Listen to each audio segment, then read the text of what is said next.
Under the pressure of a series of fragile negotiations on the brink of collapse, President Trump today tried to convince anyone listening that he remains the ultimate dealmaker, weighing his leverage in Venezuela's leadership struggle, walking a delicate line on the nuclear ambitions of both North Korea and Iran, not to mention his looming decision in just a matter of hours on whether or not to start a trade war with China. As CNN's Abby Phillip reports, the president picked a White House event about medical billing to air these international grievances. At a medical billing event turned impromptu press conference today, President Trump letting off steam as he struggles to make deals on the world stage. We can make a deal, a fair deal. With China, we were getting very close to a deal, then they started to renegotiate the deal. We can't have that. North Korea, I know they want to negotiate, but I don't think they're ready to negotiate. And Iran. What I'd like to see with Iran, I'd like to see them call me. Trump also pushing back on his national security advisor, John Bolton. As sources tell CNN, his frustration is growing that Bolton is pushing toward a potential conflict with Venezuela. I actually temper John, which is pretty amazing, isn't it? I have John Bolton and I have other people that are a little more dovish than him.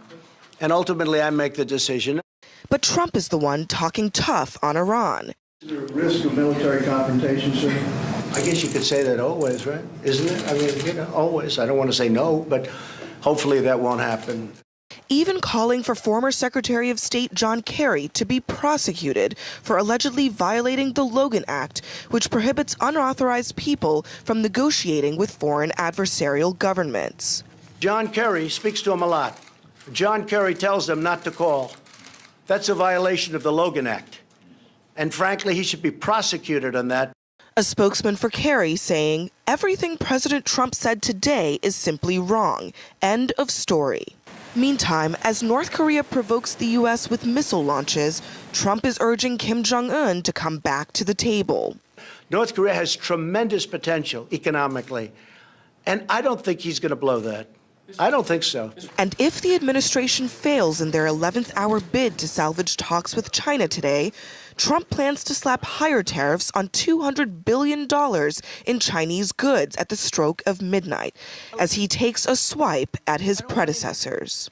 I blame the people that ran the United States, and I blame their trade representatives, and frankly, I blame our presidents. And President Trump also said that he received a beautiful letter from Chinese President Xi Jinping today. And those talks are supposed to go on starting around 5 p.m. Eastern time here in Washington. They're also supposed to continue on Friday. But, Jake, if those 25% tariffs are put in place at midnight tonight, they will land like a thud both in Beijing and here on Wall Street. Jake. A lot of Wall Street jitters. Abby Phillip, thank you so much. Let's talk about this with the experts again. Phil, let me start with you. The president spent a solid 40 minutes today, I think it can be fairly called going off on China, North Korea, Iran, among the long list of other matters. Do you get the sense the president's worried about his next move in Iran?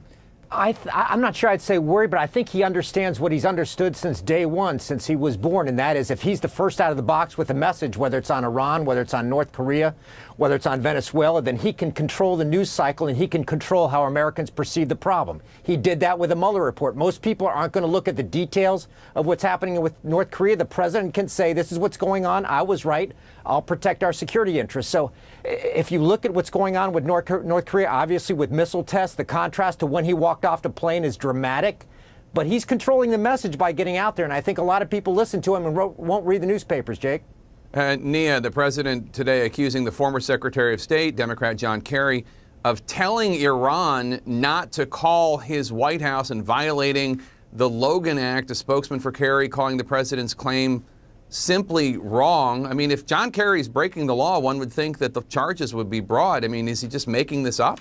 It certainly sounds like he's just making this up, having a foil in John Kerry. And again, this is, I think, to Phil's point, this idea of a president who can set the narrative, and that narrative is often believed, often amplified by the conservative chattering class, whether it's on cable news with Fox or whether it's Rush Limbaugh. So it's something he has done. It's something something that he hasn't really paid a political price for at all in terms of trying to shape this narrative and sort of blame other people for why things aren't going his way. I mean, that's essentially what he's saying, that somehow John Kerry is blocking any sort of progress that he could make with the Iranian regime. We'll see if there's any sort of pushback or clarification from this White House. Typically, there isn't. You go and you ask the White House what the president is talking about, and there's often just more obfuscation. It does in some ways remind me of an exchange from the testimony that Bill Barr had with Kamala Harris, basically asking Bill Barr whether or not the president had asked him to go after anybody and prosecute anybody. I mean, is this something that the president is asking? If he believes that John Kerry has broken the law, is it something that he's asking Bill Barr to look into at the Justice Department? And speaking of falsehoods, the president was asked about the fact that several members of the 2018 World Series champion Boston Red Sox team, which today visited the White House, a number of players on the team skipped the visit. Let's play that exchange. The Red Sox are coming in a little while. I like the Red Sox. What do you say to those who argue that you're too divisive, and do you worry it's going to hurt your re-election? You know, it's interesting, Puerto Rico, just so you understand, we gave Puerto Rico $91 billion. Now, the president immediately switching to Puerto Rico because that's one of the reasons the manager's not coming. In reality, we should point out, President Trump keeps on saying that they gave Puerto Rico $91 billion. Congress allocated $42 billion for Puerto Rico for recovery. Of that, $12 billion has been spent. Some government estimates that the budget will include another $50 billion over a 20-year period, but that's a very rough estimate. In any case, Kristen, the president keeps repeating this $91 billion, we've given Puerto Rico $91 billion. It's not true. It's a lie. Does that matter anymore? I think it's unlikely that the president's comments on this will lead to any sort of immediate political price. But it is important to note that, say, take a state like Florida, where during the gubernatorial race down there, you had Ron DeSantis, who wound up being victorious, someone who was a strong Trump supporter, really tied himself to the president. But even on the issue of Hurricane Maria recovery in Puerto Rico, that was one area where he put distance between himself and the president. So in somewhere like Florida, that could be the sort of place where if the president's response to what happened with the hurricane in Puerto Rico is viewed as deficient, that is the sort of place where perhaps regionally he would pay a political price. Paul Begala? That's right. He only carried Florida, as Christian well knows, by less than 115,000 votes. Estimates are that anywhere from 50,000 to, I've seen estimates as high as 200,000 or 300,000 Puerto Ricans have moved to Florida. They, of course, are our sister and brother Americans. They have a perfect right to vote in Florida if they go and register. I hope they will. So it's not, I think, that politically astute. But, so why does he do it? Why does he lie? I think he's trying to redefine truth itself. You and I, normal people, we believe that truth is fidelity to facts. He believes that truth is saying sometimes racially inflammatory things that no one else wants to say, like Puerto Ricans are undeserving, like Mexicans are rapists, these things that upset me so much.